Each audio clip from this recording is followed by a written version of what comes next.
बिस्मिल्लाहिर्रहमानिर्रहीम। अस्सलाम वालेकुम। उम्मीद करता हूँ आप लोग ठीक होंगे। तुर्की का विजिट वीज़ा हासिल करने के लिए आपको क्या रिक्वायरमेंट्स चाहिए होंगी, क्या इसका प्रोसीजर है, सारी डिटेल्स इस वीडियो में मैं आपको शेयर करने वाला हूँ। आप लोग तुर्की का विजिट वीज़ा हासिल करना चाहते हैं, इसका क्या प्रोसीजर होगा, किन चीज़ों का आपको ख्याल रखना है और कितनी फ़ीस है, क्या रिक्वायरमेंट्स हैं, कहाँ वीज़ा सबमिट करना है, किन चीज़ों का ख्याल रखना है, सारी डिटेल्स मैं आपको इस वीडियो में समझाता हूँ। इवन कि तुर्की में जॉब्स की क्या सिचुएशन है, टीआरसी की क्या सिचुएशन है, ये सारी डिटेल्स मैं आपको प्रोवाइड करूँगा। सबसे पहले हम तुर्की की सिचुएशन को समझ लेते हैं। क्या तुर्की में जाके आप जॉब करके एक अच्छा रेवेन्यू जनरेट कर सकते हैं, सेविंग्स कर सकते हैं, और क्या जॉब मिलने के चांसेस भी हैं कि नहीं, आप किस तरह जॉब करेंगे, स्टेटस क्या रहेगा टीआरसी का।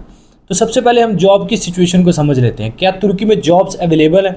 तो डेफिनेटली तुर्की में जॉब्स बहुत ज़्यादा अवेलेबल है और मोस्टली जॉब्स डी कैटेगरीज़ में आपको देखने को मिलेगी। फैक्ट्रीज़ में उसमें पैकिंग हो सकती है, क्लीनिंग हो सकती है, अदर जॉब्स हो सकती हैं। डी कैटेगरी से जितनी भी रिलेटेड जॉब्स होती हैं वो सारी आपको तुर्की में देखने को मिलेंगी। उसकी रीज़न ये है कि तुर्की में इस वक्त डी कैटेगरीज के वर्कर्स जो हैं फैक्ट्रीज़ में बहुत ज़्यादा शॉर्टेज चल रही है। उसकी रीज़न क्या है? रीज़न स्ट्रेट फॉरवर्ड ये है कि तुर्की ने जितने भी इलीगल इमिग्रेंट्स थे, चाहे वो पाकिस्तानी थे, इंडियंस थे, बांग्लादेश के थे, श्रीलंका, किसी भी कंट्री से जो इलीगल यहाँ पे बैठे थे तुर्की में, तुर्की ने भाई उनको पकड़ के वापस उनके कंट्रीज़ में भेजा। उनके जो लोग 10-10 साल से तुर्की में इलीगल बैठे हुए थे उनको भी पकड़ लिया उन्होंने और उन्हें पकड़ के बाहर निकाल दिया। जैसे रिसेंटली मैंने तुर्की का टूर किया तो टू बी वेरी ऑनेस्ट मुझे तुर्की में सिर्फ 2 या 3 पाकिस्तानी मिले पूरे इस्तांबुल में। मैंने बहुत ज़्यादा इस्तांबुल को विज़िट किया, 2 से 3 मैक्सिमम पाकिस्तानी मुझे दिखे।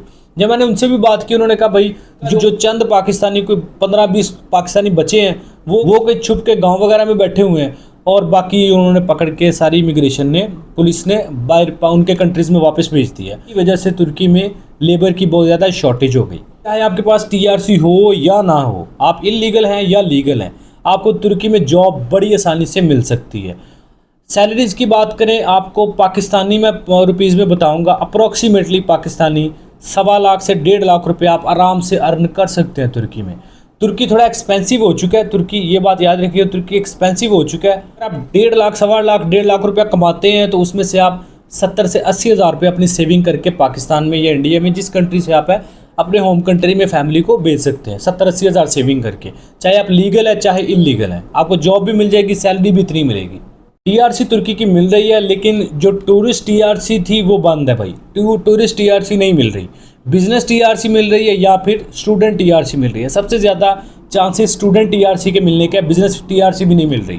स्टूडेंट टीआरसी आपको मिल रही है और आसानी से मिल रही है, उसमें रिजेक्शन के 10-15% चांसेस, बल्कि रिजेक्शन के चांसेस होते ही नहीं है स्टूडेंट टीआरसी में। स्टूडेंट टीआरसी मोस्टली मिल ही जाती है, तो स्टूडेंट टीआरसी पे आप काम कर सकते हैं। बेसिकली जब आप तुर्की की इमिग्रेशन या पुलिस आपको पकड़ती है तो वो आपका स्टेटस पूछती है कि आप तुर्की में किस वीज़ा पे मौजूद है या किस बेस पे आप यहाँ पे, स्टेटस क्या आपका। तो आप स्टूडेंट टीआरसी अपनी उनको दिखा दें तो आपको छोड़ देते हैं, मतलब स्टेटस लीगल होना चाहिए बस। तो स्टूडेंट टीआरसी लेके आप जॉब कर सकते हैं और कोई इशू नहीं आपको होगा। बता रहा हूँ टूरिस्ट टीआरसी बंद है, नहीं मिल रही। स्टूडेंट टीआरसी आसानी से मिल रही है और बिजनेस टीआरसी भी कहीं ना कहीं मिल रही है। अब आ जाते हैं तुर्की के विजिट वीज़ा के ऊपर, क्योंकि विजिट वीज़ा पे आप तुर्की पहुंचेंगे तो वहाँ पे टीआरसी लेंगे ना, फिर ही जॉब करेंगे ना। तुर्की का विजिट वीज़ा हासिल करने के लिए आपको एनातोलिया में जाना पड़ता है। एनातोलिया के ऑफिस तकरीबन पाकिस्तान के हर सिटी में मौजूद है। आपको किसी किस्म की कोई प्री अपॉइंटमेंट या स्लॉट नहीं लेनी पड़ती, आप सिंपली डॉक्यूमेंट्स लेके एनातोलिया के ऑफिस जाते हैं। एनातोलिया के ऑफिस जाके आप अपने डॉक्यूमेंट्स बाय हैंड सबमिट करते हैं, एक इंटरव्यू फॉर्म होता है वो फिल करते हैं और डॉक्यूमेंट्स अपने सबमिट करके वीज़ा अप्लाई कर लेते हैं। पाकिस्तानी अप्रॉक्सीमेटली 55 से 60 हज़ार रुपया तुर्की की वीज़ा की फ़ीस चल रही है, जो कि आपको वहाँ पे ऑन द स्पॉट पे करनी होती है पाकिस्तानी रुपीज़ में। डॉक्यूमेंट्स जो चाहिए वो मैं आपको डिटेल से थोड़ा सा बता देता हूँ ताकि उसमें गलती ना करें आप। आपका पासपोर्ट है, आपका आईडी कार्ड है, आपकी वाइट बैकग्राउंड फ़ोटो होगी, आपका एफआरसी, आप अगर शादीशुदा है तो बीवी बच्चों के साथ एफआरसी, शादीशुदा नहीं है तो फिर आप अपनी माँ बाप और बहन भाइयों के साथ आपके एफआरसी, ठीक है। एमआरसी, अगर शादीशुदा है तो obviously MRC, marriage registration certificate, निकाहनामा, जिसको आपने यूनियन काउंसिल से इंग्लिश में ट्रांसलेट करवा लेना है। नहीं शादीशुदा तो एमआरसी आपने नहीं लगाना, सिर्फ एफआरसी लगा देना। शादीशुदा है तो फैमिली के साथ, अपनी बीवी बच्चों के साथ एफआरसी भी लगाएं, एमआरसी भी साथ लगा दें। इसके अलावा आपने अपने बिजनेस या जॉब की डिटेल देनी होती है। अगर आप जॉब करते हैं तो आपने आखिरी 3 माह की सैलरी स्लिप्स, कंपनी से लीव लेटर और अपनी 3 महीने की बैंक स्टेटमेंट, सैलरी आपके अकाउंट में डिपॉजिट होनी चाहिए हर मंथ में। सैलरी के अलावा जो भी डिपॉजिट होगा आपके अकाउंट में उसकी जस्टिफिकेशन देनी है कि भाई सैलरी के अलावा ये जो इनकम मेरे अकाउंट में आई है ये कहाँ से आई है। मतलब ऐसा नहीं है कि सैलरी अकाउंट में सिर्फ एक इनकम डिपॉजिट होती है जो कि आपकी सैलरी होती है, उसके अलावा कोई भी अमाउंट इन होगी उसका आपको हिसाब देना पड़ता है, कवर लेटर में लिखना पड़ता है कि ये कहाँ से आई है। साथ में बैंक से मेंटेनेंस लेटर आपको लेके देना पड़ेगा। अगर आप बिजनेस करते हैं तो फिर आपने फिर भी 3 महीने की बैंक स्टेटमेंट, मेंटेनेंस लेटर और अपना जो बिज़नेस आपका जो लेटर हेड है वो एक आपने कवर लेटर बनाना है, जिसके साथ एक ट्रैवल प्लान बनाना है। बाकी इंश्योरेंस, टिकट और दूसरे डॉक्यूमेंट्स आपको जो ट्रैवलिंग डॉक्यूमेंट्स होते हैं जो कोई भी कंसल्टेंट आपको बना के दे सकता है, हम हमारे ज़रिए भी आप बनवा सकते हैं। कि बिज़नेस अकाउंट में किसी किस्म की कोई रिस्ट्रिक्शंस नहीं होती, आप जैसे मर्जी ट्रांजैक्शन इन आउट कर सकते हैं, कोई इशू नहीं, डेबिट क्रेडिट कर सकते हैं। बिजनेस डॉक्यूमेंट्स में अगर आप जॉब करते हैं फिर भी आपने एनटीएन लगाना होता है, नेशनल टैक्स नंबर, जो कि इंडिविजुअली होता है, उसमें एनटीएन आपको लगाना ज़रूरी है। और टैक्स रिटर्न्स आप लगाना चाहें तो लगा दें, अदरवाइज़ ज़रूरत नहीं होती। जॉब पर्सन के लिए लगाना चाहें तो लगा दें, अच्छा पॉइंट है।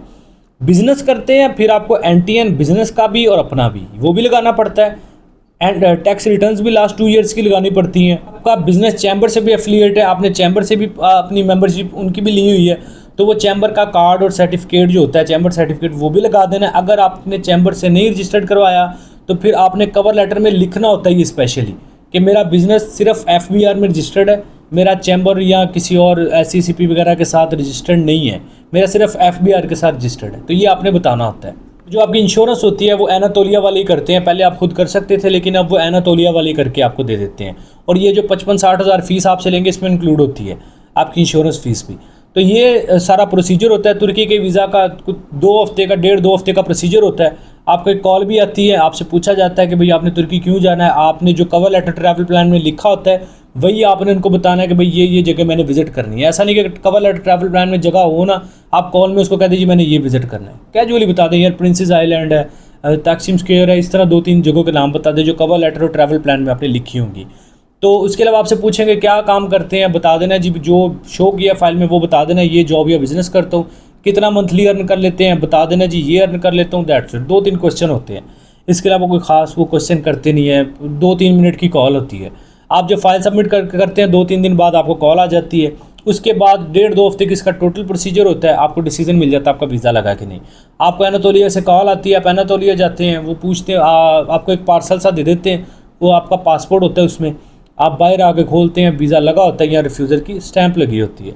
तो अगर आपने पूरी प्लानिंग की हो तो तुर्की का वीज़ा 101% लगता है। फ्रेश पासपोर्ट पे कहीं पे भी ट्रैवल ना हो, तुर्की का वीज़ा 101% लगेगा आपका। एक और इम्पॉर्टेंट चीज़, जो लोग स्टडी वीज़ा, स्टडी टीआरसी लेना चाहते हैं वो भी टूरिस्ट वीज़ा नहीं अप्लाई करेंगे।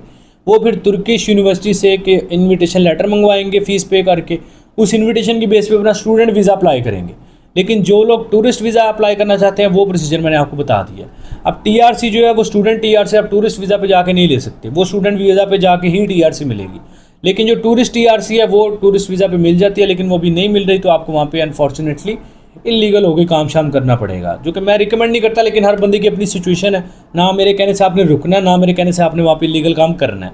तो अगर तो आपका माइंड है कि चलो यार 3-4 साल लगा के पैसे कमा के वापस आना है, तो आपकी अपनी होना। खैर आपको अपने थॉट्स हैं आगे आपने किस तरह चलना है, ये सारी डिटेल मैंने समझा दी है। अगर आप चाहते हैं कि तुर्की के विजिट वीज़ा के लिए हम आपकी हेल्प करें, डॉक्यूमेंट्स बनाएं, आपका वीज़ा अप्लाई करवाएं, इंटरव्यू फॉर्म आपका फिल करें जो एनातोलिया में होता है, आपकी प्रॉपर वीज़ा की फ़ाइल सबमिट करवाएं और 90% से भी ज़्यादा चांसेस आपके बनाएं आपकी फ़ाइल के ऊपर कि वीज़ा इंशाल्लाह आपका आएगा।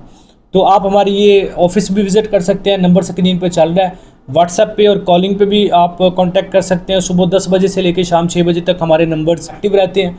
आप व्हाट्सएप पे भी कांटेक्ट कर सकते हैं, कॉल भी करके इन्फॉर्मेशन ले सकते हैं। मंडे टू सैटरडे हमारा ऑफिस भी ओपन रहता है और आप कोशिश करें व्हाट्सएप पे मैसेज करें, अपॉइंटमेंट ले लें, अपॉइंटमेंट लेके हमारा ऑफिस विज़िट करें ताकि आपको भी एक चक्कर ना लगे, ये ना हो आप आएँ हमारी आपसे मीटिंग ना हो पाए। उसकी वजह ये है कि कुछ मामला इस तरह होते हैं, इधर उधर निकलना पड़ता है। तो आपने क्या करना है, पहले इन नंबर पे व्हाट्सएप पे मैसेज करके एक अपॉइंटमेंट ले लेनी है। अपॉइंटमेंट लेने के बाद फिर आपने ऑफिस विज़िट करना है, ठीक है जी। अगर आप अपॉइंटमेंट लेते हैं उसके भी आपको कुछ ना कुछ चार्जेस पे करना पड़ सकते हैं, और वीडियो कंसल्टेशन चाहते हैं वो भी आपको कुछ चार्जेस हमारे फ़ीस पे करके आप वीडियो कंसल्टेंसी भी हमसे ले सकते हैं, जिसमें हम आपकी प्रोफाइल डिस्कस करके आपको बता सकते हैं कि आपके लिए क्या बेस्ट ऑप्शन है, जिस पे जो आपको अवेल करके अपनी फ्यूचर को ब्राइट करना चाहिए। एफबीआर के कुछ डॉक्यूमेंट्स बनवाने हैं, फाइनेंशियल स्टडी से रिलेटेड कुछ डॉक्यूमेंट्स बनवाने हैं, टूरिस्ट वीज़ा से रिलेटेड कुछ डॉक्यूमेंट्स बनवाने हैं, जॉब हंटिंग करवानी है, तमाम सर्विसेज हम आपको दे सकते हैं। नंबर स्क्रीन पे चल रहे हैं, व्हाट्सएप पे मैसेज कर लें, ऑफिस विजिट कर लें, सारी डिटेल मैंने आपको समझा दी है। नेक्स्ट इंशाल्लाह दिसंबर में मेरा ट्रैवल है सेंट्रल एशियन कंट्रीज़ का, कुछ 4-5 कंट्रीज़ मैंने ट्रैवल करने हैं दिसंबर में, तो इंशाल्लाह उसके जो व्लॉग्स हैं वो आपको डिस्क्रिप्शन में व्लॉगिंग चैनल का लिंक मिल जाएगा, वहाँ पे देखने को मिल जाएंगे। तो अब इंशाल्लाह जहाँ पे भी मैं टूर किया करूँगा ज़रूर आपके साथ व्लॉग शेयर किया करूँगा। अभी रिसेंटली मैंने अज़रबैजान, तुर्की, दुबई वगैरह के टूर किए थे, तो मैंने आप व्लॉग्स बनाए थे, पहले मैं नहीं बनाता था। तो अभी इंशाल्लाह जहाँ पे भी मेरा टूर हुआ करेगा मैं व्लॉग ज़रूर बनाया करूँगा। अभी मैं सेंट्रल एशिया जा रहा हूँ, 4 कंट्रीज़ हैं, तो वो मैंने विज़िट करने हैं, कुछ बिज़नेस मीटिंग्स भी हैं वहाँ पे, तो खैर व्लॉग्स भी आपके साथ शेयर करूँगा। वहाँ पे क्या वेदर है, क्या सिचुएशन है, जॉब्स की कंडीशन और बहुत सारी चीज़ें आपके साथ, एंटरटेनमेंट भी इंशाल्लाह शेयर करेंगे उस चैनल पे। डिस्क्रिप्शन में व्लॉगिंग चैनल का लिंक आपको डिस्क्रिप्शन में मिल जाएगा, उसको भी सपोर्ट करना है आपने। उम्मीद है ये वीडियो आपके लिए हेल्पफुल रही है, वीडियो पसंद आई है, कुछ नया सीखने को मिला तो लाइक करें, चैनल पर पहली दफ़ा है एवरी विजय चैनल को सब्सक्राइब करें, बेल आइकन प्रेस करें। अपना बहुत सारा ख्याल रखें, मिलते हैं नेक्स्ट वीडियो में, टेक केयर, अल्लाह हाफिज़।